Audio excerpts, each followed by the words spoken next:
बात ज्यादा होगी।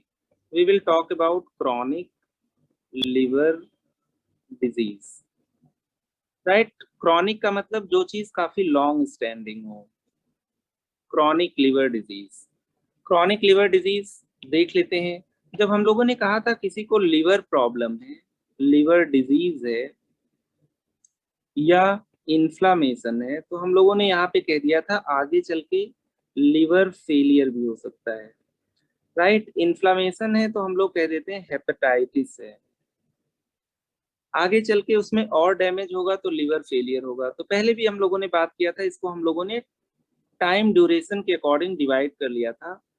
टिल 6 मंथ्स हम लोग क्या कह देते हैं, acute liver failure, right. Acute hepatitis या acute liver disease, acute hepatitis leading to acute liver failure.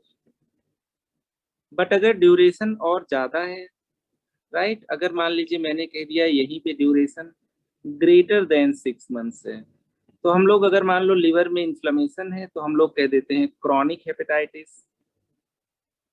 Inflammation नहीं है, बाकी और कोई प्रॉब्लम है, डिजीज लिवर है, तो we call it chronic liver disease, that is CLD।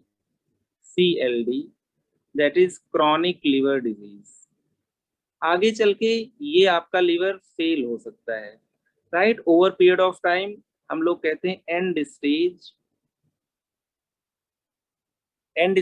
Liver disease, या एंड स्टेज आपका क्या हो जाता है, hepatic disease, and stage liver disease, that is liver failure, है ना। क्रॉनिक लिवर फेलियर कोई टर्म इसलिए नहीं होता क्योंकि क्रॉनिक लिवर फेल होगा तो इंसान जिंदा कैसे रहेगा। क्रॉनिक लिवर डिजीज में लिवर फेल हो जाता है, we call it end stage liver disease और liver failure in chronic liver disease, ठीक है। तो इस तरीके से हम लोगों ने देख लिया है कि लिवर फेलियर क्या होता है और हेपेटाइटिस क्या होता है। Hepatitis is simply inflammation of liver. Liver failure का मतलब है अब इतना इन्फ्लेमेशन हो चुका है, इतना लिवर डैमेज हो गया है कि जो सिंथेटिक फंक्शंस हैं, खासकर एल्ब्यूमिन सिंथेसिस के, क्लॉटिंग फैक्टर सिंथेसिस के, यूरिया सिंथेसिस के, ये सब कॉम्प्रोमाइज हो गए हैं। बेसिक हम लोगों ने थोड़ा बहुत देखा था। यहाँ पे अगर क्रॉनिक लिवर डिजीज की बात करें, CLD की बात करें, duration must be greater than 6 months. Over period of time अगर प्रोग्रेस करती रह गई डिजीज, लिवर में fail, we can also call it end stage liver disease. तो एक्यूट केस में हम लोगों ने कहा था most often the cause is hepatitis A. यहाँ पे ज्यादातर हेपेटाइटिस C, हेपेटाइटिस B और Wilson's disease apart from auto immune etiology. तो अभी आगे चल के हम लोग देखेंगे। आइए पहले क्रॉनिक लिवर डिजीज के बारे में 2 लाइन लिख लेते हैं। Chronic liver disease CLD refers to spectrum of disorders, मतलब मल्टीपल कॉजेज होंगे, spectrum of disorders characterized by ongoing liver damage, right. ongoing liver damage मतलब धीरे धीरे हो सकता है पूरा का पूरा लिवर आपका क्या हो जाए, डैमेज हो चुका हो। and has potential and a potential to progress to cirrhosis, to liver cirrhosis। अभी बात करेंगे लिवर सिरोसिस की भी। लिवर सिरोसिस मतलब धीरे धीरे लिवर छोटा होने लगता है, ठीक है, फाइब्रोसिस होने लगती है। और end stage liver disease, and stage liver disease that is liver failure. तो बहुत ही सिंपल है, हम लोग कहते हैं यहाँ पे 6 मंथ से ज्यादा अगर किसी के लिवर में इन्फ्लामेशन हो या किसी टाइप से लिवर कॉम्प्रोमाइज हो, लिवर डिजीज हो, हम लोग कह देते हैं क्रॉनिक लिवर डिजीज। अगर ये आपका प्रोग्रेशन चलता रहा over period of time, liver के सेल्स का काफी डैमेज हो चुका होगा, काफी लिवर के सेल्स आपके वहां से खत्म हो चुके होंगे, वहां पे फाइब्रस टिश्यूज को रिप्लेस कर लिया होगा, फाइब्रोसिस हो चुका होगा, लिवर श्रंकन हो जाएगा, लिवर छोटा हो जाएगा, we call it cirrhosis. Over period of time cirrhotic liver में हो सकता है सिंथेटिक फंक्शन और कम हो जाए, हम लोग कहते हैं ब्लीडिंग मैनिफेस्टेशंस, एनकेफ्लोपैथी और एसाइटिस मतलब liver failure. Over period of time हो सकता है अगर पेशेंट की जान बचा ली जाए तो भी कैंसर लाइक मैनिफेस्टेशंस भी इस लिवर में कॉमन है। तो acute hepatitis, acute liver disease, chronic liver disease हम लोग ड्यूरेशन वाइज कहते हैं। तो यहाँ पे आइए देख लेते हैं क्या क्या कॉजेज हो सकते हैं बच्चे में जो मोस्ट ऑफन क्या कराते हैं। Chronic liver disease, causes of chronic liver disease in children, causes of chronic liver disease in children।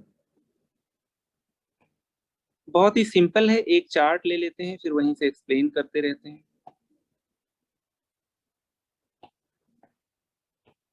यहाँ पे हम लोग बात कर रहे हैं causes of chronic liver disease in children. तो जब क्रॉनिक की बात करते हैं तो हेपेटाइटिस ए की बात नहीं करते हैं। तो मैं कह रहा हूँ बच्चे में लिवर का इन्फ्लेमेशन हो, अगर हेपेटाइटिस ए वायरस से होता है it is mostly self limiting और वो एक्यूट हेपेटाइटिस कराता है, मतलब अगर पेशेंट जिंदा बचता है तो वो रिकवर कर जाता है विद इन 6 मंथ, राइट। तो हम लोग कहते हैं वायरल हेपेटाइटिस हो सकता है जिसमें आपका हेपेटाइटिस बी वायरस और hepatitis C virus. Hepatitis C virus यहाँ पे सी है तो ज्यादातर ये क्रॉनिक हेपेटाइटिस ही करता है। हेपेटाइटिस बी आपका एक्यूट हेपेटाइटिस भी कर सकता है, मतलब जो लीवर का इन्फ्लेमेशन है हो सकता है 6 मंथ तक हो, उसके बाद लीवर रिकवर कर जाए। इसके अलावा दूसरा पॉइंट आप लोग देख पा रहे हो विल्सन्स डिजीज। विल्सन्स डिजीज यहाँ पे क्या हो जाता है, लीवर के अंदर कॉपर बहुत ज्यादा स्टोर हो जाता है, राइट। इसी तरीके से एक और डिजीज होती है जिसमें आयरन बहुत स्टोर हो जाता है, we call it hemochromatosis, hemochromatosis, right. इसके अलावा मान लो बच्चा बहुत दिन से कोई ना कोई टॉक्सिक सब्सटेंस ले रहा होगा या कोई ना कोई ड्रग ले रहा होगा। जैसे हिपैटोटॉक्सिक ड्रग्स आपके कौन कौन से होते हैं, anti tubercular treatment drugs, TB में यूज होने वाले ड्रग्स। इसके अलावा पोर्टल हाइपरटेंशन जो कि ज्यादातर क्रॉनिक हेपेटाइटिस का कॉज ना होके क्रॉनिक हेपेटाइटिस से पोर्टल हाइपरटेंशन होता है, हम लोग उसकी बात करेंगे। लिवर आपका फैट वगैरह अगर ज्यादा है बॉडी में तो फैट लिवर में जाने लगता है, लिवर में स्टोर होने लगता है, अगेन लिवर सेल्स आपकी डैमेज होने लगती है। तो हम लोग कहते हैं fatty liver of obesity, non alcoholic steatohepatitis, NASH, इसकी भी बात थोड़ी सी करेंगे। इसके अलावा अगर किसी रीजन से पेशेंट के लिवर तक ब्लड ना पहुंचे, जैसे कार्डियक फेलियर हो गया, तो हर एक टिश्यू को हर एक सेल को ऑक्सीजन ग्लूकोज ब्लड के थ्रू चाहिए होती है। अगर बहुत लंबे टाइम तक वो नहीं मिलेगा तो पेशेंट में क्या मिलेगा, ऑनगोइंग लिवर डैमेज मिलेगा, right, and it will progress into chronic liver disease, ultimately cirrhosis and and stage liver disease. तो इस तरीके से हम लोग मोस्ट कॉमन कॉजेज की बात करें तो यहाँ पे आपके वायरल हेपेटाइटिस और विल्सन्स डिजीज है। आइए अपने तरीके से देखते हैं इसको। Causes of chronic liver disease, chronic liver disease CLD। तो यहाँ पे पहला कॉज ले लेते हैं हम लोग जो कि ऊपर देखा है, वायरल हेपेटाइटिस। हम लोगों ने कहा था viral hepatitis there are 5 types of hepatotropic tropic viruses, right. हम लोग कहते हैं हेपेटाइटिस ए से लेके हेपेटाइटिस ई तक आप लोगों ने सुना होगा, hepatitis A, hepatitis B, hepatitis C, hepatitis D and hepatitis ई।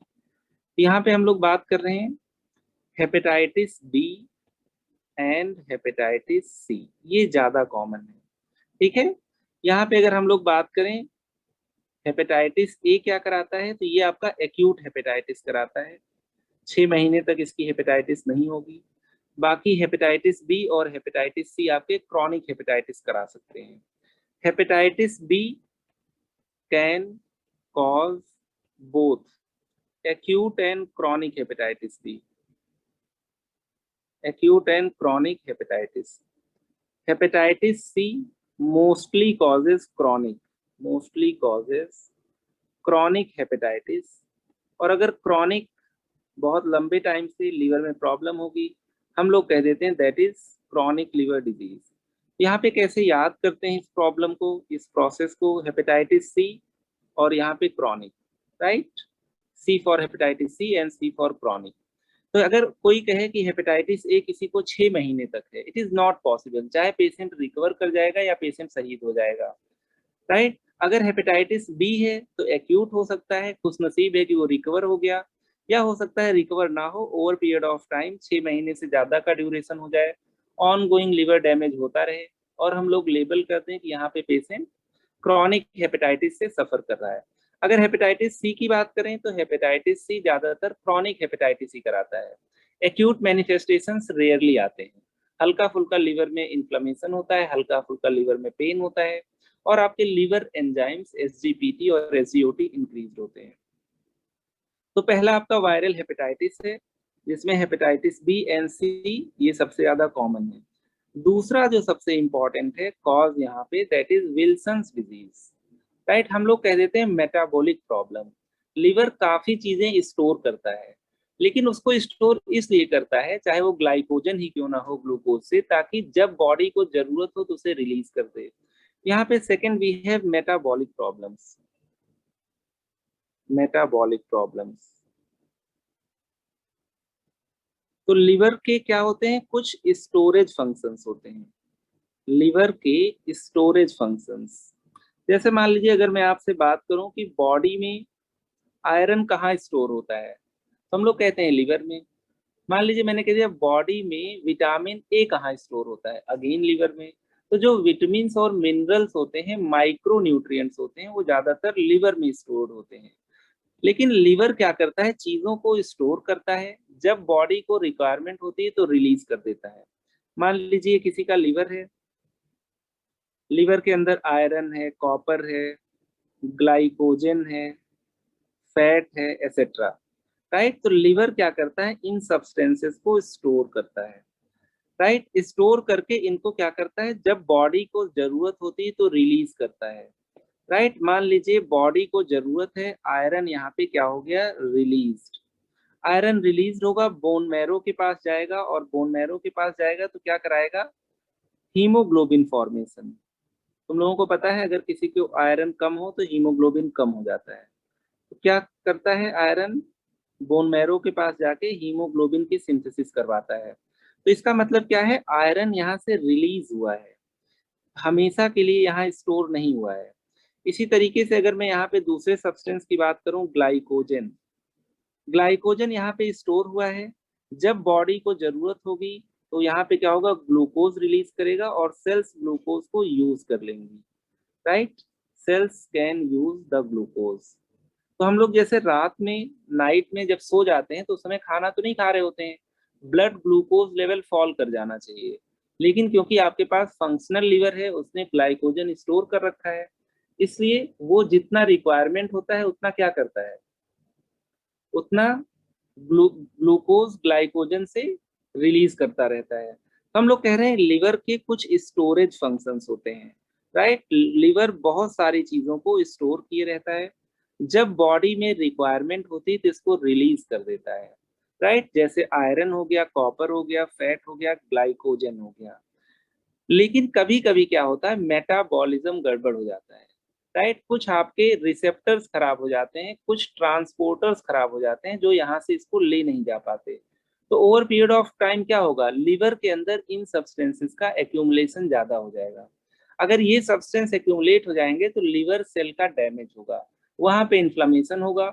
अगर यहाँ पे एक्स्ट्रा अमाउंट में ये सब्सटेंस डिपॉजिट हो जाएंगे तो लिवर सेल अपना एटलीस्ट फंक्शन नहीं कर पाएगा। तो अगर फंक्शन नहीं कर पा रहा है तो डिजीज लिवर है, लॉन्ग टाइम तक ये चलता रह गया तो क्रॉनिक डिजीज है। तो हम लोग कह देते हैं क्रॉनिक लिवर डिजीज। जैसे जैसे यहाँ पे कंजेशन बढ़ता है, लिवर फेलियर के चांसेस बढ़ जाते हैं, राइट। तो हम लोग कहते हैं लिवर स्टोर्स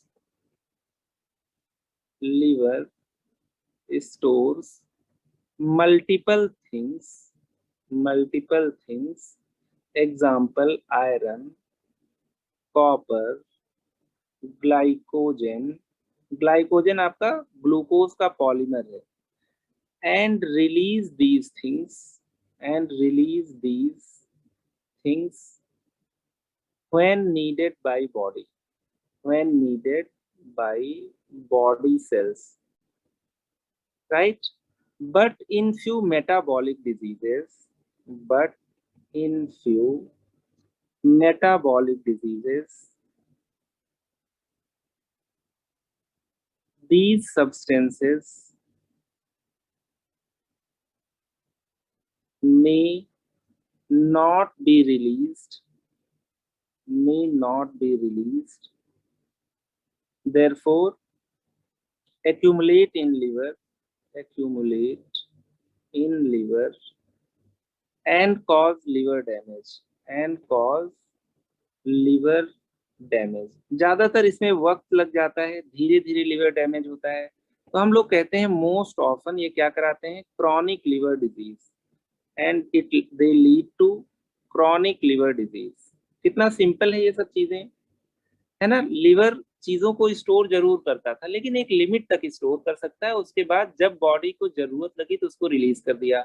वन वे नहीं है कि लिवर उसको स्टोर करके बैठ जाए, ठीक है। अगर वो ओवर एक्यूमुलेट हो गए लिवर में तो लिवर को उसका फंक्शन नहीं करने देंगे, टॉक्सिक हो सकते हैं वो लिवर के लिए एक डेफिनिट कंसंट्रेशन के बाद, वहां पे इन्फ्लेमेटरी रिएक्शंस कर सकते हैं और पेशेंट की लिवर प्रॉब्लम आपकी एग्रवेट हो सकती है। तो हम लोग पहला कह रहे थे सिंपल है, किसी में वायरल इन्फेक्शन हो गया हेपेटाइटिस बी और सी का। दूसरा हम लोग मेटाबॉलिक प्रॉब्लम कह रहे हैं, राइट। यहाँ पे कोई ऐसी इन्फेक्शन वाली बात नहीं है, जो लिवर का स्टोरेज फंक्शन था वो डिरेंज हो चुका है, ज्यादा स्टोर कर ले रहा है, रिलीज कम कर पा रहा है। यहाँ पे वन बाय वन एक एक को लेते हैं। सबसे पहले अगर सबसे कॉमन की बात किया जाए, विल्सन डिजीज, विल्सन्स डिजीज, हम लोग कहते हैं excessive copper in liver, right.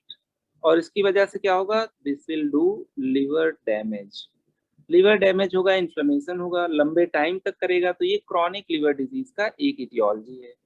इसी तरीके से सेकंड हम लोग यहाँ पे क्या ले लेते हैं, इसी कलर से देखते हैं। सेकंड मान लीजिए हीमोक्रोमेटोसिस, हीमोक्रोमेटोसिस, राइट। इसका मतलब एक्सेसिव आयरन इन लिवर, ठीक है। इस आयरन को लिवर को रिलीज कर देना चाहिए था, कहाँ के लिए, बोन मैरो के लिए, या बॉडी के और भी सेल्स को आयरन की जरूरत होती है, ताकि मेनली आपका बॉडी का पिगमेंट बन सके, हीमोग्लोबिन बन सके।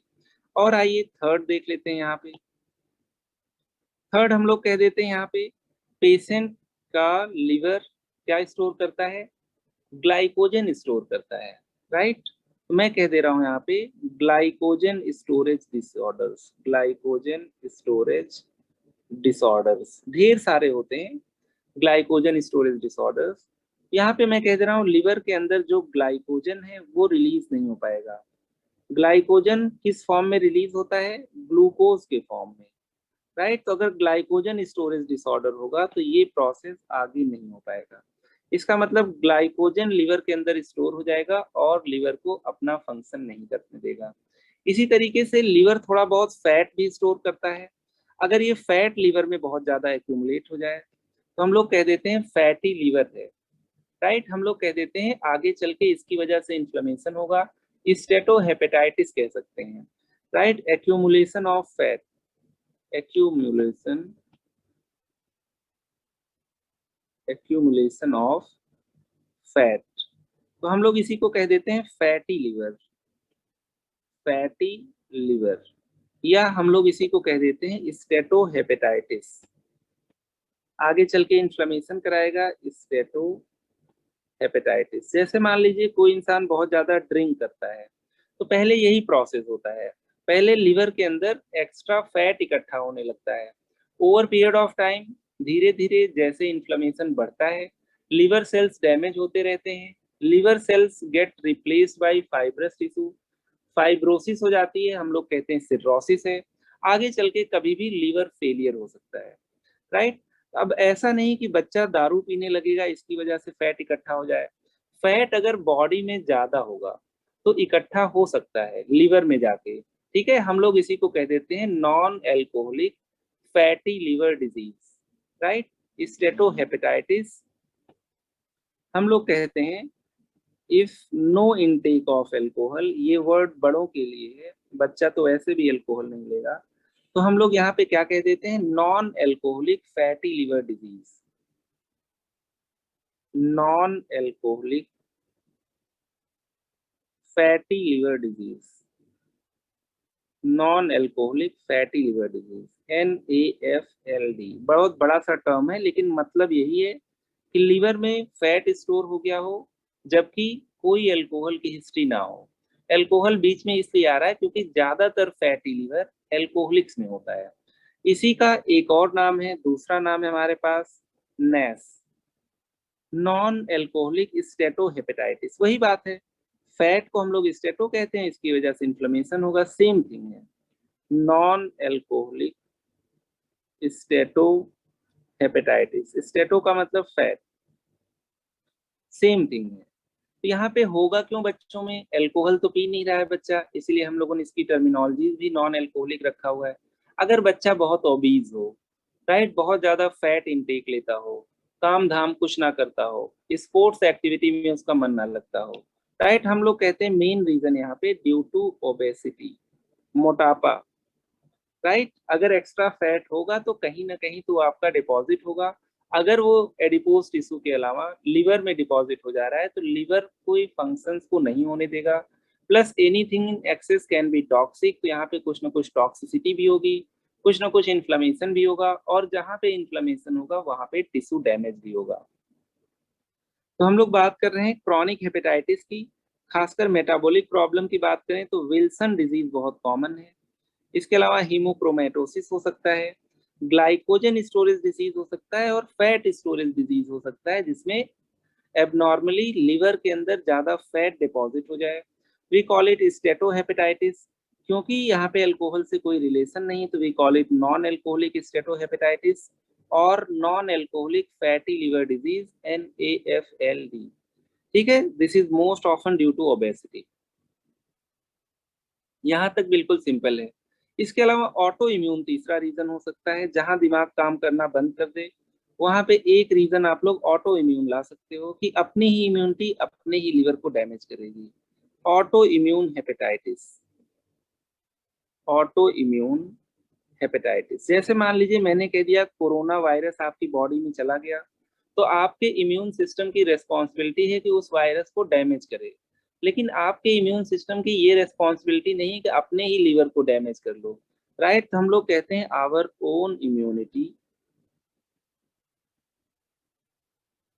Immunity due to faulty sensitisation turns against our own liver, turns against our own liver, और यहाँ पे क्या हो जाएगा, देयरफॉर इन्फ्लामेशन, सूजन हो गया, तो इसका नाम हम लोग अब कह सकते हैं due to auto immunology, autoimmune hepatitis, autoimmune hepatitis. तो इस तरीके से हम लोगों ने कुछ कॉमन कॉजेज पढ़े हैं जिनकी वजह से क्या हो सकता है, हेपेटाइटिस हो सकता है या लिवर डिजीज हो सकता है। अगर ये ड्यूरेशन 6 मंथ से ज्यादा है तो इसका मतलब है कि ये आपका क्रॉनिक लिवर डिजीज है। फोर्थ हम लोग कह सकते हैं दुनिया भर के टॉक्सिन्स होते हैं एंड ड्रग्स होते हैं। जहां तक ड्रग्स की बात किया था तो हम लोगों ने कहा था बहुत सारी एंटीबायोटिक्स जैसे सेफ्ट्राइक्सोन, बहुत सारे और ड्रग्स जैसे एंटी ट्यूबरकुलर ट्रीटमेंट ड्रग्स, जैसे HIV में एंटी रेट्रोवायरल ड्रग्स, ये सारे आपके क्या हो सकते हैं, हिपैटोटॉक्सिक हो सकते हैं, right. Example hepatotoxic drugs, right. जैसे हम लोग कौन से ड्रग्स कहते हैं, जो टीबी के समय यूज करते हैं। टीबी में नॉर्मली 6 ही महीने दवा देते हैं तो एक्यूट हेपेटाइटिस होता है, लेकिन अगर ड्रग रेजिस्टेंट ट्यूबरक्लोसिस है तो और लंबे टाइम तक भी ट्रीटमेंट दिया जा सकता है। Hepatotoxic drugs, example anti tubercular treatment drugs, right, anti tuberculars, TB के लिए जो ड्रग्स यूज करते हैं। और हमारे पास एंटी रेट्रोवायरल थेरेपी, मतलब जो HIV वगैरह के पेशेंट को देते हैं, एंटी रेट्रोवायरल थेरेपी, जो हम लोग किस में देते हैं, HIV और एड्स में। तो बहुत सारी ड्रग्स हैं, जब 4 ड्रग पढ़ोगे तो उसमें 2-3 तो हिपैटोटॉक्सिक मिल ही जाएंगी।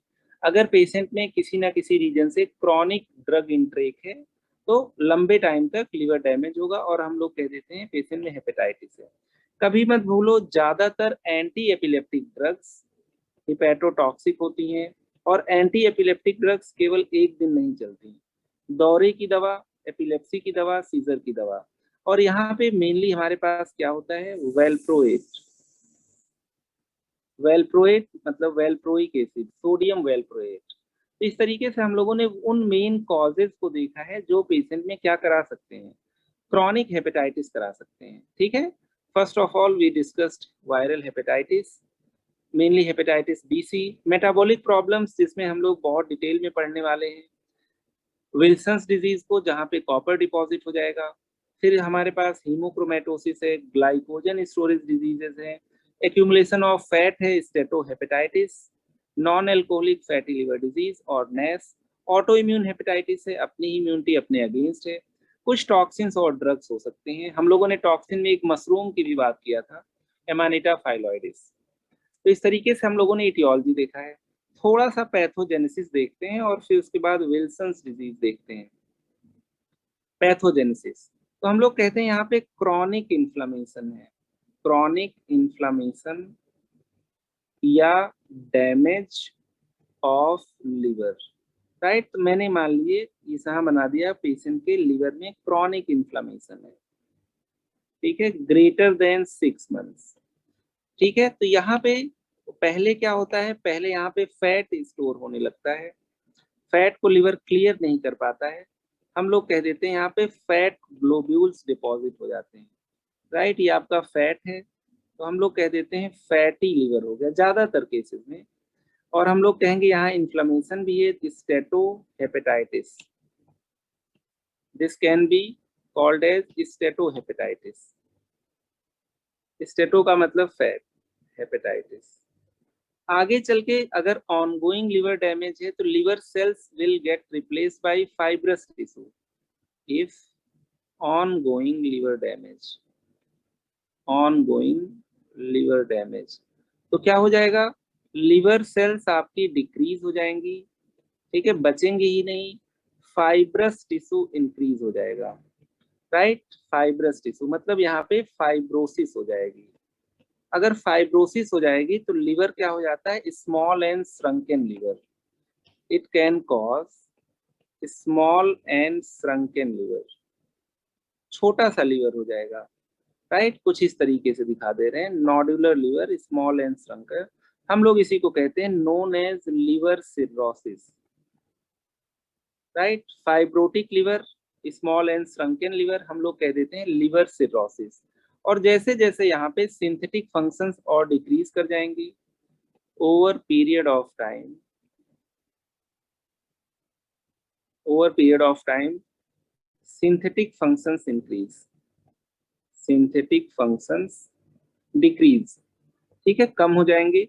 एग्जाम्पल मैंने कह दिया यहाँ पे, अमोनिया से यूरिया नहीं बन पाएगा, राइट, क्लॉटिंग फैक्टर्स कम हो जाएंगे और एल्ब्यूमिन कम हो जाएगा, राइट। तो हम लोग इसी को कह देते हैं लिवर अब फेल हो चुका है, right, we call it end stage liver disease, liver failure और एंड स्टेज, कहानी खत्म है, अब लिवर ट्रांसप्लांट कराना पड़ेगा, एंड स्टेज लिवर डिजीज। बहुत ही सिंपल रहा, क्या पैथोजेनेसिस है हम लोगों ने एक ऑर्डर से देख लिया, ठीक है, ये सब चीजें हम लोगों ने पहले भी पढ़ी हुई है। क्रॉनिक इन्फ्लेमेशन है, ठीक है, 6 महीने से ज्यादा है, ओवर पीरियड ऑफ टाइम ज्यादातर केसेस में फैट एक्यूमुलेट होने लगता है और ज्यादा इन्फ्लेमेशन बढ़ जाता है और ज्यादा लिवर डैमेज बढ़ जाता है, धीरे धीरे liver cells gate replaced by fibrous tissue, fibrosis हो जाता है, ये स्ट्रक्चर और छोटा हो जाता है, हम लोग कहते हैं small and shrunken liver, liver cirrhosis. Over period of time synthetic functions कम थे लेकिन एक लेवल तक और डिक्रीज कर गए, जिसकी वजह से कुछ साइन एंड सिम्टम्स मिलेंगे, आगे देखेंगे। अमोनिया इंक्रीज हो गया, क्लॉटिंग फैक्टर्स कम हो गए, एल्ब्यूमिन डिक्रीज हो गया क्योंकि अमोनिया से लिवर यूरिया बनाता था, क्लॉटिंग फैक्टर की सिंथेसिस लिवर करता है और एल्ब्यूमिन भी। तो हम लोग कह देते हैं यहाँ पे कुछ मैनिफेस्टेशंस मिलेंगे, और अगर सिंथेटिक फंक्शंस एक लेवल से नीचे चले गए तो हम लोग कहते हैं जो लिवर को करना चाहिए था उस काम में फेल हो गया है, that is liver failure, right. तो क्रॉनिक लिवर फेलियर के क्या कॉजेज होते हैं, क्या पैथोफिजियोलॉजी होती है, ये भी हम लोग देख लिए हैं। यहाँ पे मेनली हम लोग बात करेंगे, बच्चे में हेपेटाइटिस बी भी काफी कम है, मोस्ट कॉमन कॉज आजकल जो है नाउ डेज विल्सन्स डिजीज, मतलब इतना कॉमन है कि तुम लोग सोच नहीं सकते कि अगर किसी को लंबे टाइम तक जॉन्डिस है तो यहाँ पे हमें क्या देखना पड़ेगा, लिवर के अंदर कितना कॉपर है, राइट। तो हमारा टॉपिक होगा अब अपना विल्सन्स डिजीज, जो कि आपका सबसे ज्यादा इम्पोर्टेंट है करंट सिनेरियो में। किस बात के लिए? नाउअडेज फॉर हेपेटाइटिस या फॉर क्रॉनिक लिवर डिजीज लंबे टाइम तक। विल्सन्स डिजीज में होता क्या है? एक्सेसिव एक्यूमुलेशन किस चीज का हो जाता है? कॉपर का लिवर में, जिसकी वजह से लिवर में सेल डिस्ट्रक्शन और फंक्शन उसका कम हो जाता है। हम लोग कहते हैं विल्सन्स डिजीज में here copper accumulates in liver, ultimately leading to liver damage due to multiple mechanisms, ultimately leading to liver damage। ठीक है। अब ऐसा नहीं है कि जब विल्सन डिजीज होता है तो कॉपर को केवल लिवर ही मिला था, बाकी ऑर्गन्स में भी डिपॉजिट हो सकते हैं, लेकिन जो पहले मैनिफेस्टेशंस मिलते हैं वो लिवर के वजह से मिलते हैं, क्योंकि पहले वो लिवर में डिपॉजिट हो जाएगा। जब लिवर में डिपॉजिट होके खत्म हो जाएगा, लिवर सैचुरेट हो जाएगा, तो बाकी ऑर्गन्स में भी डिपॉजिट होने लगेगा। तो हम लोग नेक्स्ट टर्न पे बहुत डिटेल में विल्सन्स डिजीज पढ़ेंगे और ये बहुत इंपॉर्टेंट डिजीज है। यहाँ पे हम लोग अगर थोड़ा सा हिंट ले लें तो लिवर के अंदर कॉपर डिपॉजिट हो जाता है, दैट इज विल्सन्स डिजीज। बाकी ऑर्गन्स में भी धीरे धीरे डिपॉजिट होता है। यहाँ पे हम लोगों ने बात किया है लिवर के अंदर डिपॉजिट हो गया, जॉइंट के अंदर डिपॉजिट हो गया, ब्रेन के अंदर डिपॉजिट हो गया, आई के अंदर और किडनी के अंदर और हार्ट के अंदर। तो ऐसा नहीं है कि केवल लिवर के अंदर, लेकिन सबसे पहले और सबसे ज्यादा लिवर में डिपॉजिट हो जाएगा। जब लिवर पूरा सैचुरेट हो जाएगा फिर बाकी ऑर्गन्स की तरफ जाएगा। तो इसका मतलब इनिशियल मैनिफेस्टेशंस आपके लिवर की वजह से होंगे, आगे चल के जो मैनिफेस्टेशंस होंगे वो बाकी आपके मल्टी ऑर्गन इन्वॉल्वमेंट की वजह से होंगे। यहाँ पे आप लोग देख पा रहे हो आई में डिपॉजिट हो जा रहा है मेनली, इसके अलावा लिवर में डिपॉजिट हो जा रहा है, इसके अलावा ब्रेन में डिपॉजिट हो रहा है। तो हम लोग आगे चल के पढ़ेंगे, इसी को हम लोग कह देते हैं कॉपर बेल। तो मेनली ये जो कॉपर है लिवर में डिपॉजिट हो गया, आई में डिपॉजिट हो गया, देखेंगे क्या कराएगा वहां पे, ब्रेन में डिपॉजिट हो जाएगा। तो इसी हिसाब से पेशेंट में क्या मिलेंगे? क्लिनिकल फीचर्स मिलेंगे, मतलब इन ऑर्गन्स का भी फंक्शन लिवर के अलावा कॉम्प्रोमाइज होगा। ठीक है। आज के लिए क्रॉनिक लिवर डिजीज के लिए अभी इतना ही। पैथोफिजियोलॉजी देखा है हम लोगों ने और यहाँ पे इटियोलॉजी देखा है। कल हम लोग विल्सन्स डिजीज देखेंगे और बाकी क्या डिजीजेस हो सकती हैं उनके बारे में बात करेंगे, इन्वेस्टिगेशंस के बारे में बात करेंगे और उन्हीं कॉजेज के हिसाब से जो ट्रीटमेंट बना होगा उसकी भी बात करेंगे।